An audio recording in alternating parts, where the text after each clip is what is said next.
안녕하세요. 전 중학생 아들을 키우고 있는 40대 중반의 워킹맘입니다. 결혼한 지는 15년 정도 되었고, 저에게는 하나뿐인 아랫 동서가 있습니다. 제가 정말 아끼고 소중하게 생각하는 동서인데, 얼마 전에 기막힌 일이 하나 일어나 그 이야기를 해보고 싶어서 이렇게 사연을 쓰게 되었습니다. 남편 동생, 그러니까 저에게는 도련님이죠. 도련님이 남편보다 많이 어린 늦둥이인데 젊은 아가씨랑 속도 위반을 하는 바람에 1년 반 전쯤에 좀 급하게 결혼을 했어요.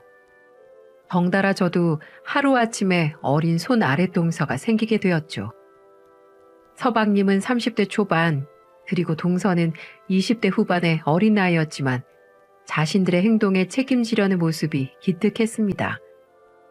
흔한 젊은 사람들처럼 쉽게 아이를 지워버린다거나 포기해버리려는 생각을 하는 게 아니라 끝까지 책임지려고 하는 모습이 대견스럽기까지 했죠. 나라면 저럴 수 있었을까 하는 생각도 들었고 말입니다.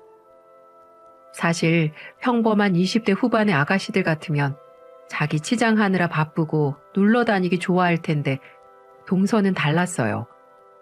결혼식도 생략하고 시집살이를 자처했습니다. 아이나 키우려면 아끼고 모아야 된다고 자기가 20대 청춘 다 바쳐 번 돈 2천만 원을 고스란히 들고 시집와서 알뜰살뜰하게 살림을 시작하더군요. 결혼 초엔 도련님이 작은 중소기업에 다니고 있어서 생활이 그리 어렵지 않았던 것 같아요. 200만 원 정도의 적은 월급이었지만 동서가 파트타임으로 집안 마트에서 아르바이트를 하며 어머니를 모시고 사는데 문제가 없었죠. 그런데 문제는 동서의 배가 불러올 때쯤부터였습니다.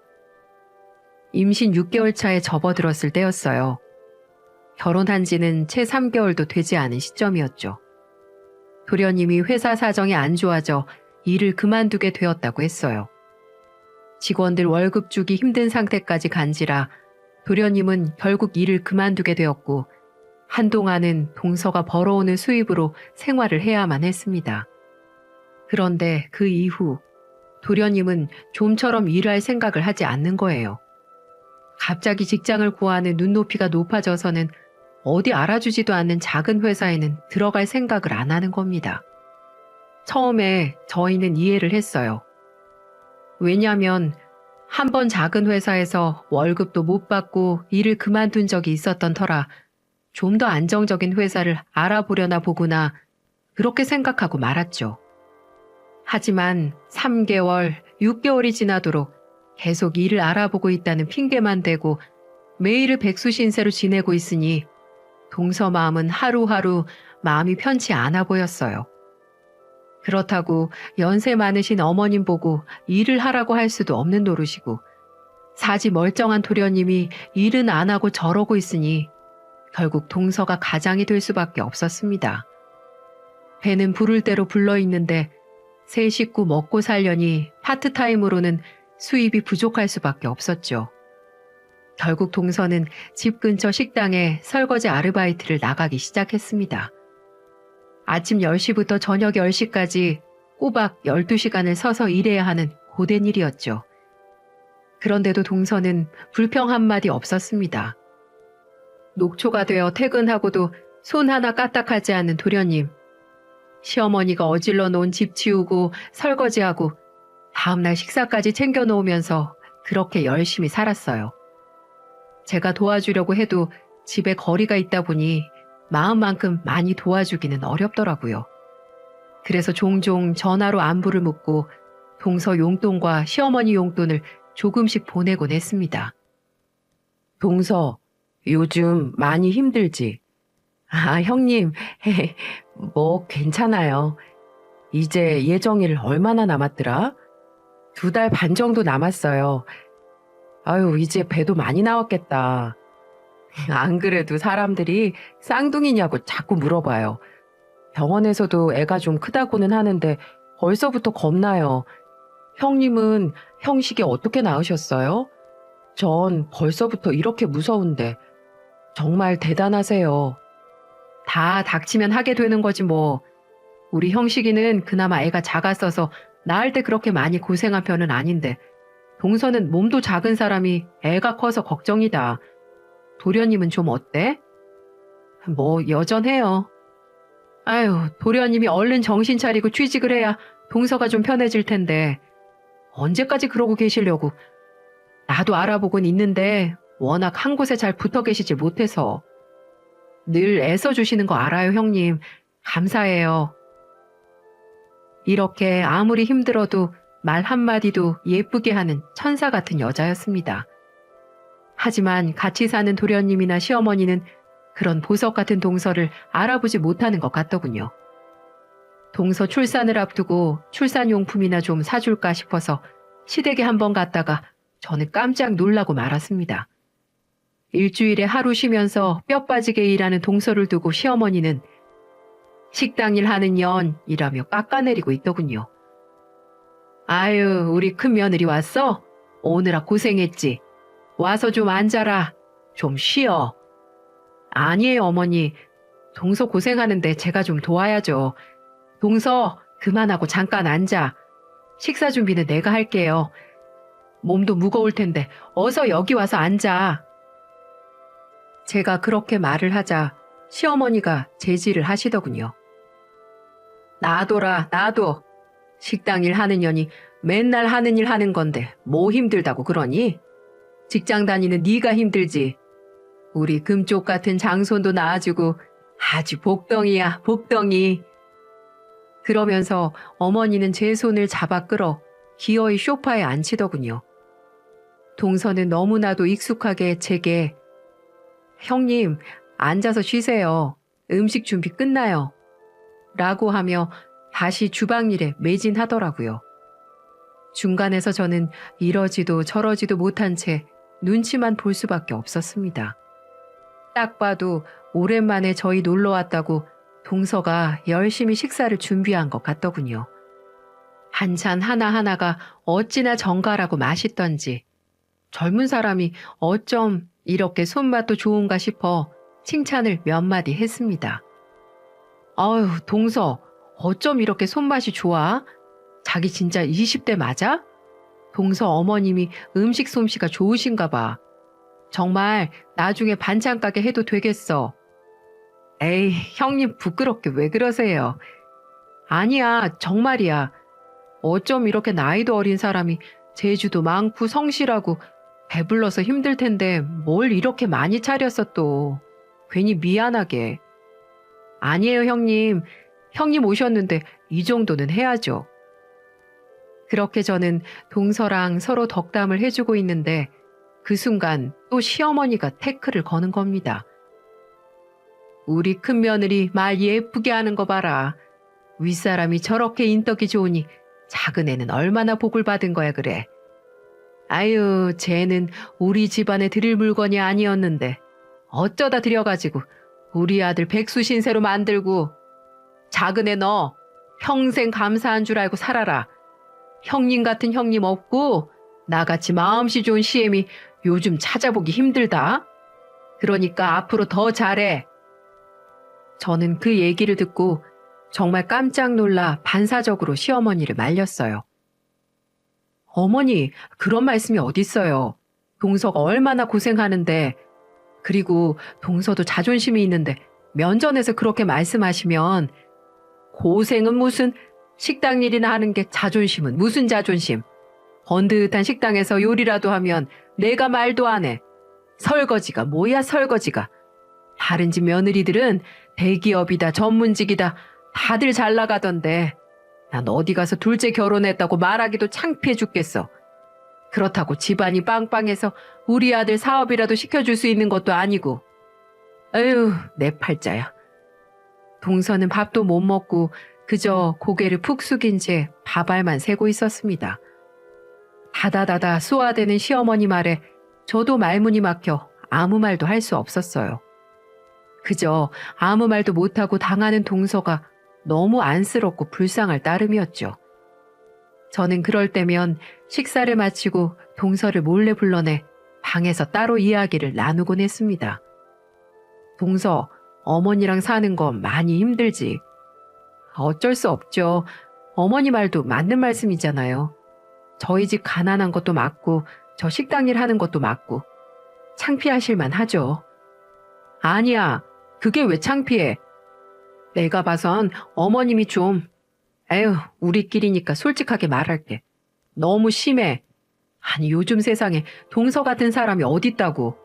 이 젊은 나이에 도련님의 어머님까지 책임지고 먹여 살리고 있는데 무슨 일이라도 하려고 노력하면 칭찬은 해주지 못할 망정. 아니, 왜 자꾸 사람을 그렇게 욕하시는지. 아휴, 그래도 제 마음 알아주는 건 역시 형님뿐이네요. 감사해요. 혹시라도 도련님이나 어머님이 못 살게 굴면 나한테 꼭 말해. 내가 바로 올게. 큰 도움은 못 돼도 동서편에서 같이 싸워줄 순 있어. 알았지? 네, 형님. 그리고 이거. 이게 뭐예요? 애 낳으면 돈 들어가는 데가 좀 많아야 말이지.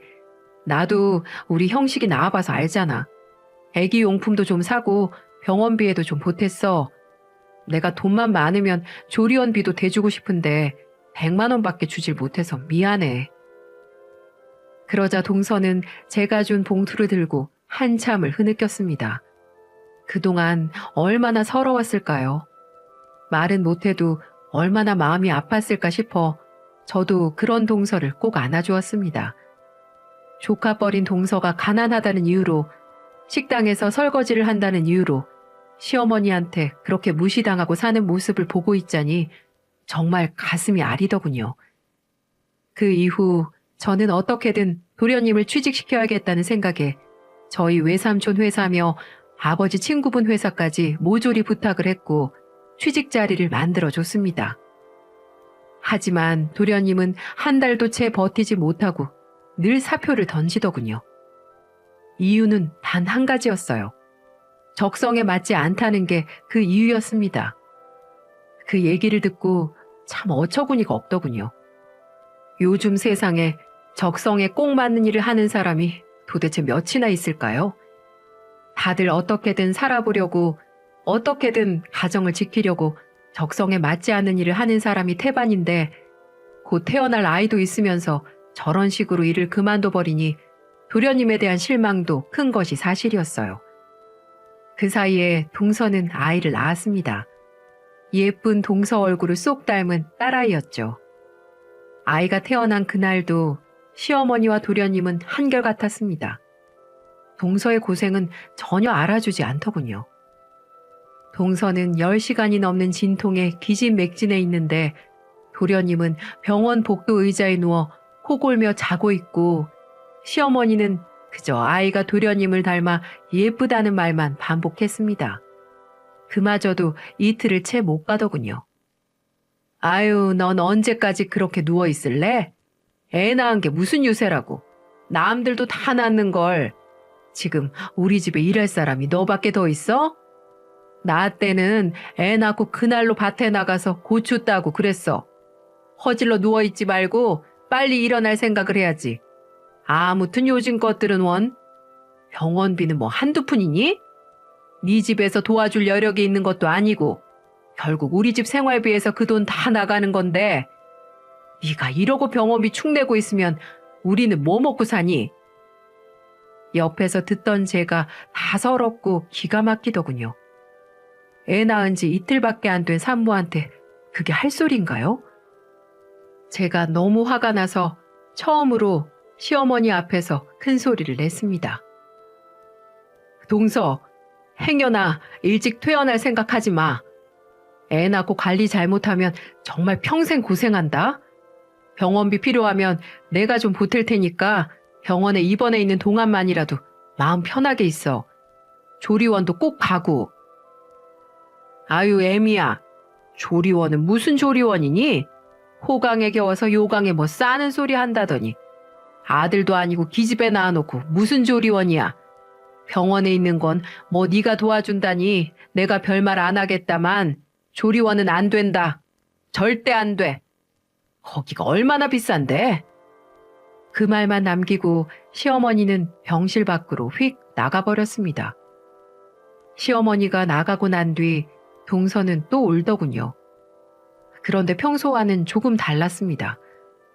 평소엔 그저 주눅 들어 서럽게 우는 모습이었다면 그날은 눈에 핏발이 잔뜩 서가지고 시어머니가 떠나간 자취를 노려보더군요. 무언가를 다짐하고 있는 사람처럼 말이죠. 동서는 그리고 며칠 뒤 퇴원했습니다. 친정으로 가 2주를 겨우 쉬고 돌아와서는 곧바로 다시 식당 일을 나가더군요. 그러면 안 된다고, 더 쉬어야 된다고 제가 그렇게 말렸는데 동서는 연신 괜찮다며 고집을 부렸습니다. 출산 3주 만에 찬물에 손을 담그고 설거지를 하며 다시 일을 하는데도 시어머니나 도련님은 미안한 기색이 없었습니다. 동서가 출근하기 전에 모유 유축도 해놓고 가고 자기들 먹을 것도 다 마련해놓고 가는데 그나마도 애를 제대로 못 봐서 뻑하면 저를 부르기 일쑤였어요.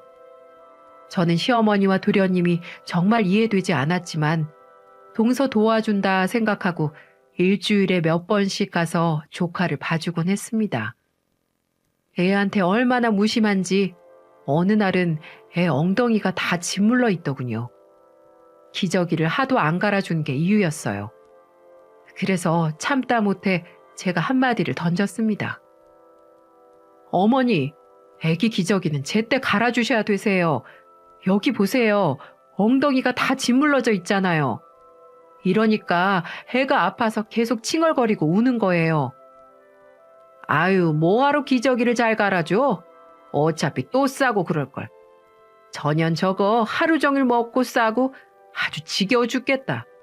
울기만 빽빽 울어대고. 에휴, 낳을 거면 아들이라도 낳든가.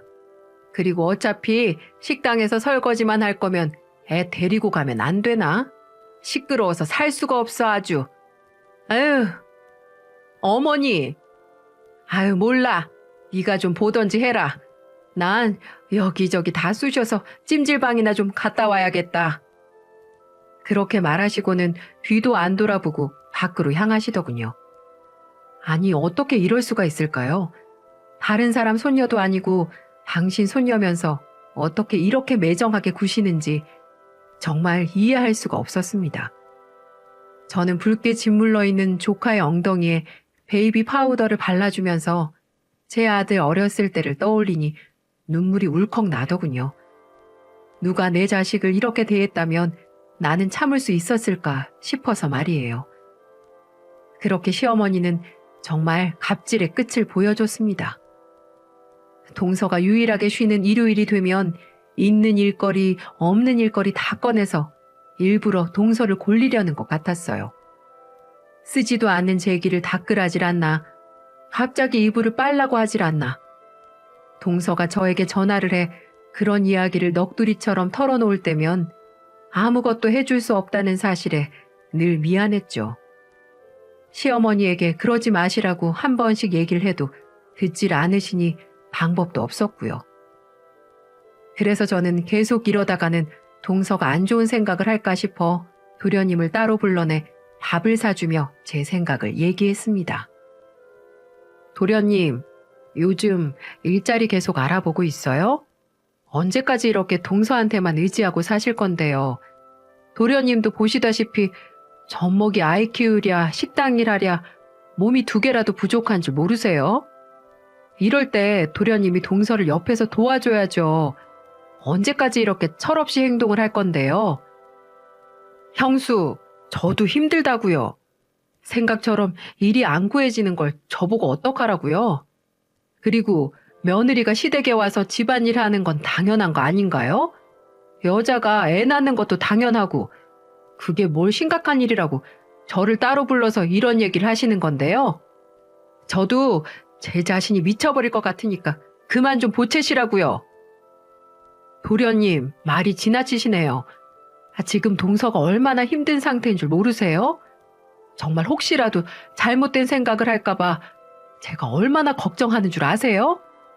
우선은 도련님이 아무 일이라도 시작하시고 동서 좀 쉬게 좀 해주세요. 그건 제가 알아서 할 테니까 형수는 그만 참견하세요. 왜 남의 일에 그렇게 간섭을 하시는데요? 요즘 심심하신가 봐요? 도련님, 그 말만 남긴 채 도련님은 제게 인사를 하는 둥 마는 둥 하고 가버렸습니다. 정말 대화라도 해서 현재 동서 상황을 말을 해준다면 조금이라도 마음을 고쳐먹을 거라고 작은 기대를 했었는데 그런 저의 마음을 무참히 깨버리고 본인 갈 길 가더군요. 정말 결혼하기 전에는 참 순수하고 착한 도련님이었는데 왜 갑자기 이렇게 사람이 돌변했을까요? 아무리 생각을 해도 이해가 가지 않았어요. 그러던 중 일이 터졌습니다. 조카가 7개월쯤 됐을 때 일이었어요. 동서의 아버님이 갑작스러운 교통사고로 돌아가시게 된 겁니다. 연락을 받은 뒤 저와 남편은 충격을 받고 있을 동서를 생각해서 급하게 빈소로 향했죠. 장례식장에서 본 동서는 황망한 표정으로 눈이 퉁퉁 부어 주저앉아 있었고 등에는 조카가 엎여 울고 있었어요. 도련님도 그때만큼은 동서 옆에서 동서를 달래며 제법 남편다운 모습을 하고 있더군요. 그런데 문제는 시어머니였습니다. 저희와 함께 빈소에 도착한 시어머니는 도착할 때부터 표정이 안 좋으시더군요. 저는 당연히 사돈이 돌아가셨으니 애도의 마음으로 어두운 표정을 하고 계신가 보다 했는데 그게 아니었어요. 헌화를 하고 조문객 식사 자리에 앉아서는 대뜸 술부터 드시더군요. 아유, 진짜 마음에 안 들어서 원. 네? 아니, 하필이면 지금 돌아가실 게 뭐니? 쟤네 집안 찢어지게 가난한 거 모르는 것도 아니고 자식이 쟤 말고 또 있는 것도 아니고 결국 이 장례 비용도 다 우리가 책임져야 되는데 꼭 장례를 3일씩이나 해야 되니? 아니, 그리고 화장도 그래. 그냥 어디 바닷가에 뿌리면 되지. 뭘 또 납골당에 모신다고 돈을 쓴다니. 진짜 하나부터 열까지 마음에 드는 구석이라곤 하나도 없어. 저는 주변 눈치를 보며 시어머니에게 목소리를 낮추시라고 말씀드렸습니다. 어머니, 사람들이 들어요. 목소리 좀 낮추세요. 내가 뭐 잘못 말했니? 사실이 그렇잖아, 사실이. 어머니, 아무리 그래도 장례식장인데 동서 생각도 좀 해주셔야죠. 지까지 걸 뭘 생각하고 말고야. 야, 둘째야. 시어머니는 조문객들을 맞이하고 있는 동서를 굳이 큰 소리로 부르시더군요. 네, 어머니 부르셨어요? 예, 어차피 장례식 할 거면 좀 싸고 맛있는데 좀 고르지. 육개장 맛이 이게 뭐니? 싸구려 맛이잖아. 아유, 됐다. 가서 편육이나 좀 가져와봐. 먹을 거라곤 그것밖에 없네. 동서는 작게 한숨을 푹 쉬더니 곧 사라졌습니다.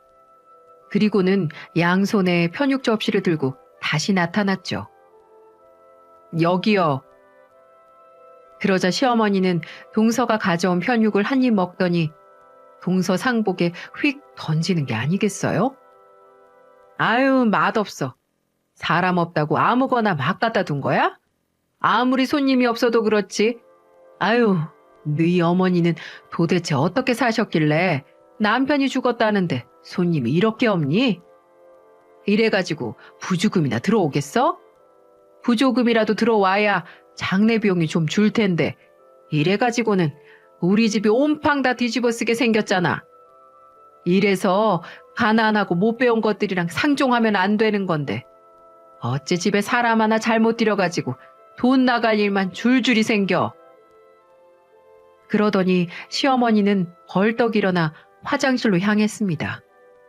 그리고 잠시 후 돌아왔고 그때까지 바닥을 보며 주먹을 부들부들 떨던 동서는 갑자기 시어머니를 불러 세웠습니다.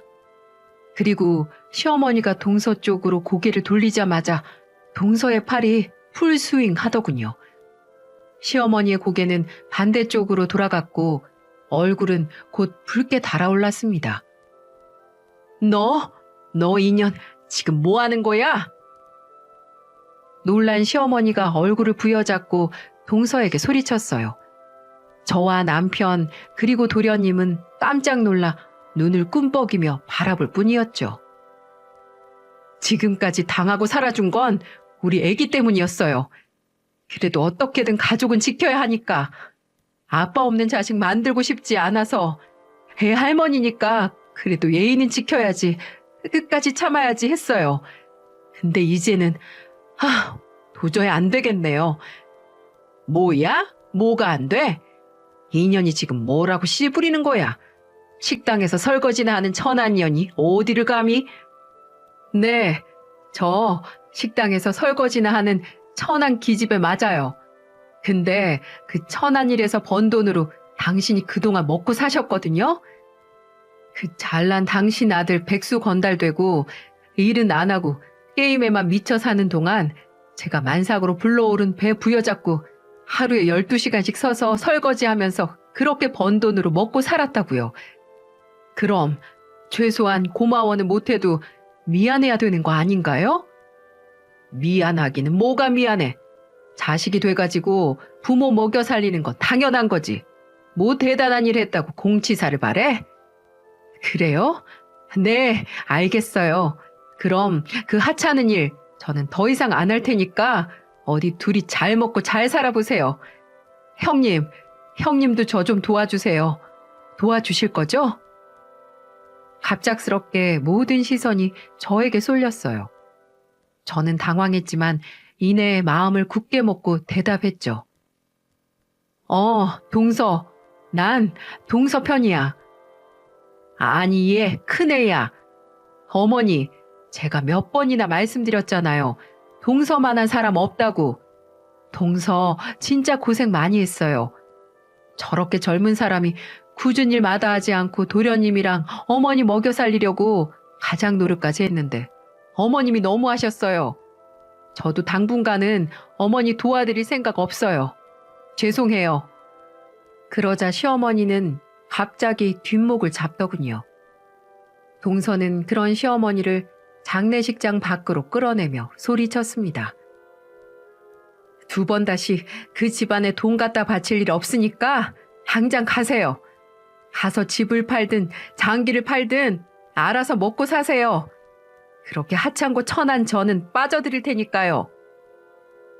그리고는 상주로 서 있던 도련님까지 내쫓아 버리더군요.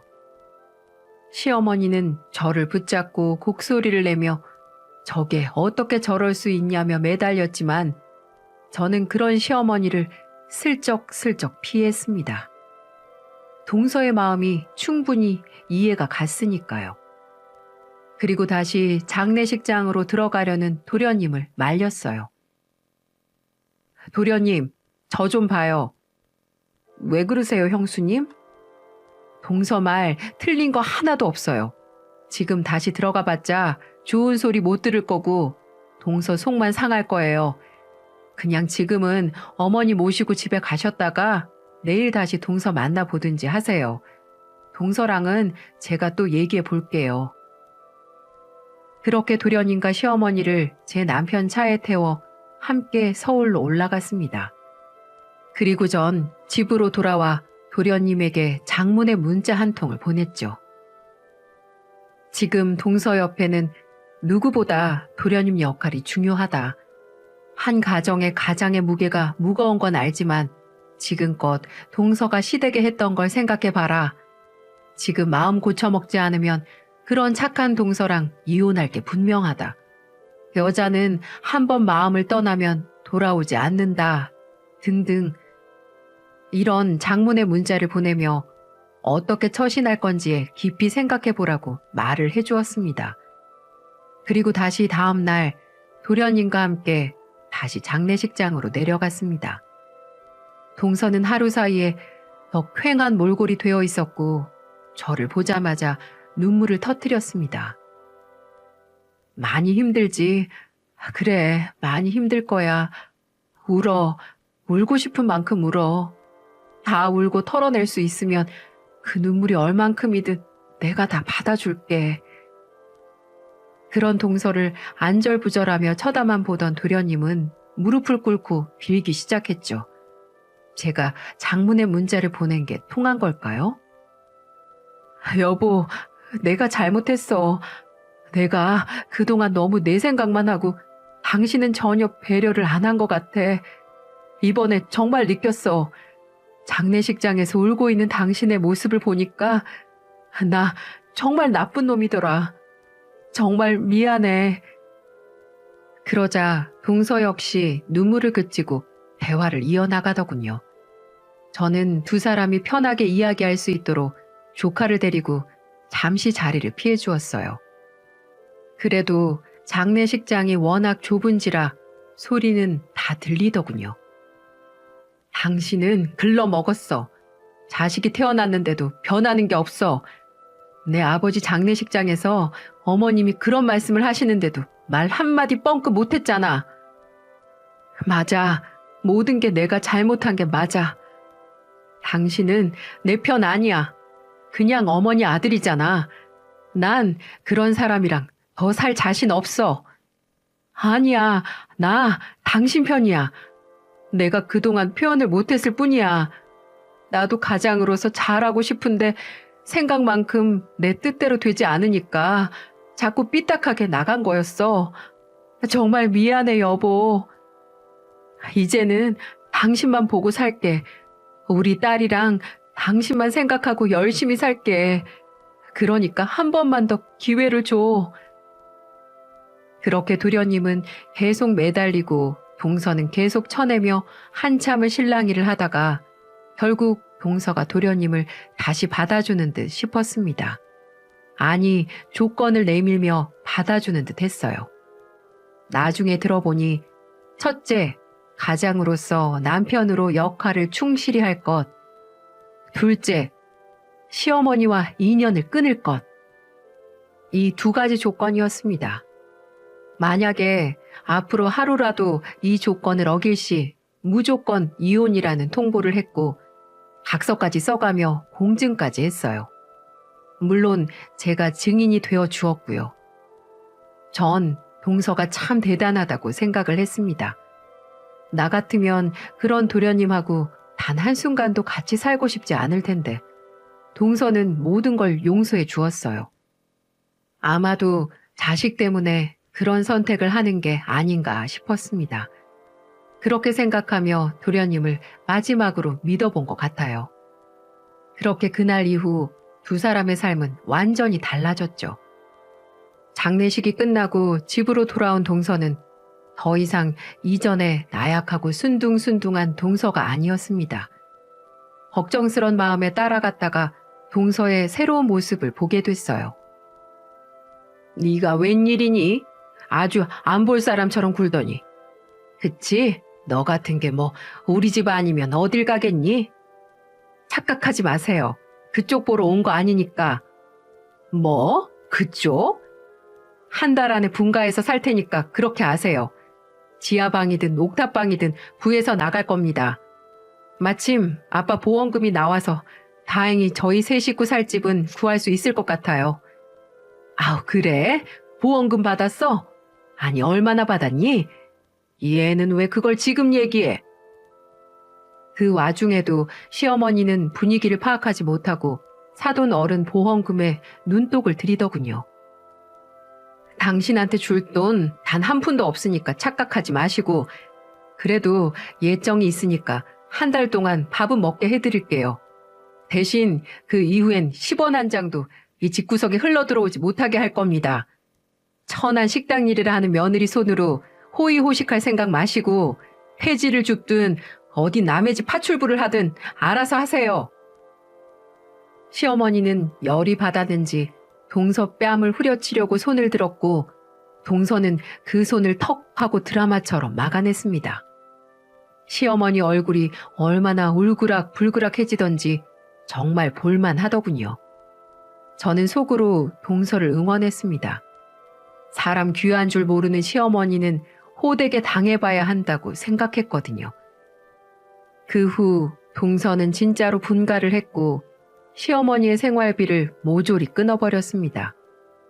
시어머니는 저희에게 손을 벌렸지만 저희도 거부했죠. 동서의 간곡한 부탁이 있었기도 했고 저 역시 시어머니의 못된 버릇을 고쳐야 된다는 생각에 동의했기 때문에 단 한 푼도 들이지 않았습니다. 결국 시어머니는 근처 건물에서 파트타임 청소 일을 시작하셨고 한 달에 60만 원 남짓되는 월급과 연금으로 혼자 생활하고 계십니다. 동서는 다행히 이혼하지 않고 지금까지 도련님과 잘 살고 있고, 도련님은 그 사이에 낮에는 공장에 다니고 밤에는 틈틈이 대리운전을 하며 집안의 버팀목이 되어주고 있어요. 놀라 보이게 바뀐 도련님을 보며 아마 이건 동서의 큰 결단이 아니었으면 이런 일이 생기지 않았을 것 같네요. 네, 맞아요. 모든 사람들은 좋은 직장, 많은 돈을 벌고 싶어 하죠. 도련님은 한때는 좋은 직장 다니고 싶고 좀 더 나은 환경에서 일하고 싶어 동서를 힘들게 했지만 지금은 누구보다 책임감 강한 멋진 아빠로 돌아와서 너무 고맙게 생각합니다. 사람 위에 사람 없고 사람 밑에 사람 없다는 말 있잖아요. 그런데 저희 시어머니는 그걸 참 모르는 분이셨어요. 정작 자기는 돈 한 푼 못 벌고 며느리가 벌어온 돈으로 먹고 살면서 열심히 사는 젊은 며느리 응원해주지는 못할 망정 식당 설거지한다고 구박을 하다니요. 인과응보 제대로 당했다고 생각합니다. 저는 여전히 동서와 좋은 관계를 유지하고 있고 명절이 되면 저희 집으로 모여 맛있는 음식 나눠 먹으며 잘 지내고 있어요. 물론 시어머니는 빼고 말이죠. 하루빨리 시어머니가 동서의 소중함을 느끼는 날이 왔으면 좋겠습니다. 진심으로 미안하다고 사과하고 고맙다고 인사해야 동서의 마음도 조금은 풀릴 텐데요. 지금까지 긴 이야기 들어주셔서 감사합니다. 여러분은 저희 시어머니 같이 어리석은 행동하지 마시고 언제나 주변 사람들 소중하게 생각하며 늘 행복한 하루하루 보내셨으면 좋겠습니다.